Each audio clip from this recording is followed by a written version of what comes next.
Bom dia, segundo ano de Geografia, penúltimos capítulos da apostila, tá bom? Capítulos 6 e 7. Vamos lá, capítulo 6. Comércio no Brasil. Como é que funciona o comércio no Brasil? Historicamente, o desenvolvimento econômico, social e geográfico sempre se deu próximo ao litoral. Porque no litoral tinha os portos, era mais fácil da chegada e saída das mercadorias. As capitais dos estados que estão no litoral, geralmente as capitais são próximas ao litoral. Aquelas que não são, todas elas, a grande parte está no litoral. E aquelas que não são, estão pelo menos 50 ou 100 quilômetros, que é o caso de São Paulo em relação aqui ao Porto de Santos. Por quê? Quando inicia o Brasil, ter um porto é muito importante geoeconomicamente. E atualmente é uma herança histórica desse período em que o litoral era mais desenvolvido. Então o comércio do Brasil, se você pegar os mapas, né, que geralmente caem nas provas, os mapas eles mostram o quê? O comércio maior no litoral e principalmente no sudeste vai ter um círculo maior, mais desenvolvimento na região do sudeste, tá bom? Então, a partir de 1990, o comércio do Brasil começou a ter um salto, porque começou a haver privatizações. Várias empresas deixaram de ser públicas e passaram a ser privadas. Por exemplo, antes a telefonia era controlada pela Telefônica. A partir de agora, você tem NET, Oi, Claro, Vivo. Então, você tem o setor de privatizações, tá bom? Então, vários setores foram privatizados. O Brasil é um país emergente, então esse comércio ele é desregulado. Não é desregulado. Ele favorece, beneficia apenas a elite e existe o quê? Falta de distribuição de renda nesse comércio. Por exemplo, o Sul e o Sudeste tem a maior parte desse percentual comercial do Brasil. Os portos do Nordeste têm uma menor, os portos e as regiões do Nordeste têm uma menor participação comercial, tá bom? E a balança comercial, né? O Brasil, apesar de estar entre as 10 potências maiores do mundo, por que fala que o Brasil poderia ser melhor administrado ou ter melhores condições econômicas? Porque o Brasil, a balança comercial do Brasil, ela geralmente é desfavorável. O que é isso? Balança comercial é o que controla a economia de um país. Se ela tem superávit, o país ele vende mais do que compra. E se tem um déficit, ele compra mais do que ele vende. Então é igual a uma casa de uma pessoa lá, o cara ganha 2.000. Se ele gastar 1.000 por mês e guardar 1.000, ele tem um superávit. Se ele ganha 2.000 e gasta 3, ele tem um déficit. Todo mês ele está no vermelho. Então, o país é a mesma coisa. Geralmente, o Brasil tem uma balança comercial desfavorável. Ela tem um déficit, geralmente. Por quê?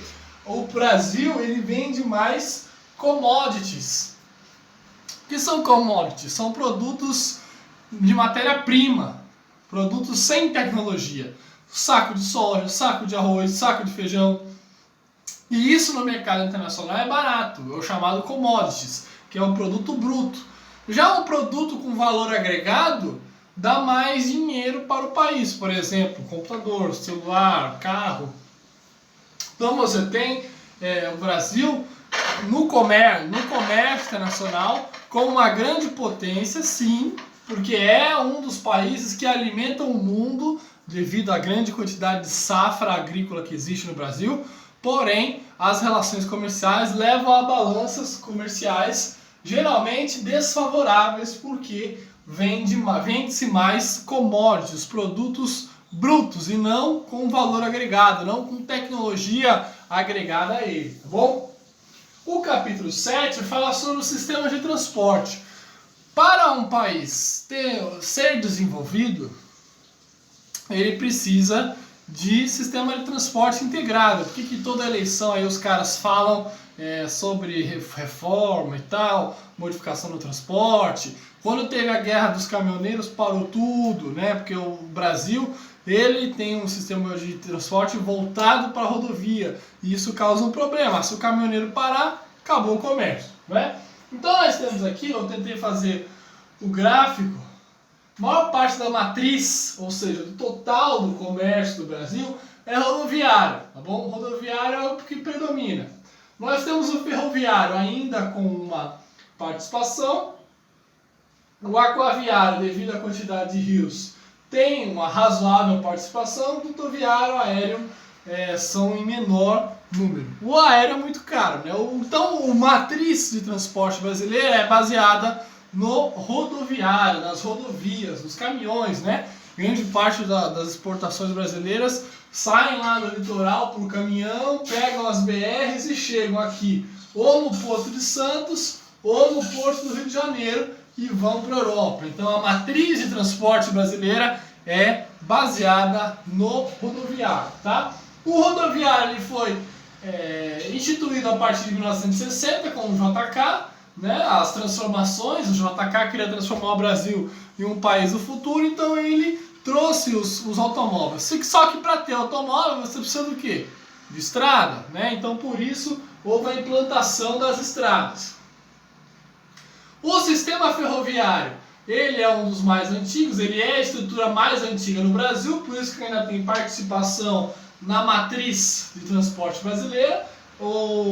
A matriz do ferroviário, ela vem do século XVIII para escoar o café, então o café é produzido lá no interior e é levado ao litoral pelos portos, né, para ser exportado aos outros países. Então vem do século XVII e XVIII as ferrovias brasileiras. A aeroviária, avião, né, não tem muita participação, mais na participação de passageiros, 2%, tá bom? Hidroviário e marítimo. O marítimo tem mais participação porque serve nas exportações, né? As exportações brasileiras vão pelos portos por navio. E o hidroviário é pouco utilizado por falta de tecnologia, porque rio tem no Brasil, né? Tem o Rio Paraná, o Paraguai, o Uruguai, Tietê, Amazonas. O que não falta é rio para utilizar o hidroviário, mas ele é mal utilizado. E o dutoviário é para transporte de fluidos, né? O principal é o gasoduto que existe aqui, Brasil-Bolívia, para você trazer gasolina, tá bom? Gasolina, petróleo da Bolívia. Então essa é a matriz de transporte brasileiro, o capítulo 6 e o capítulo 7. Bom? Tchau!